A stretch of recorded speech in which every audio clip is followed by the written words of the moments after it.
ప్రేమిస్తున్నాను.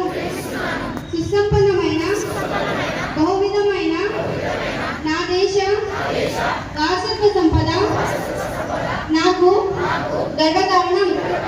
దీనికి అర్హత పొందడానికి సర్వదా నేను కృషి చేస్తాను.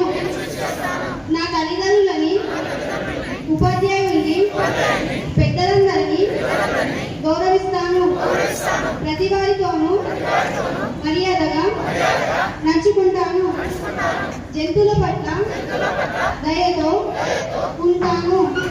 నా దేశం పట్ల, నా ప్రజల పట్ల సేవానిరతితో ఉంటానని ప్రతిజ్ఞ చేస్తున్నాను. వారి శ్రేయోభిలాషులకు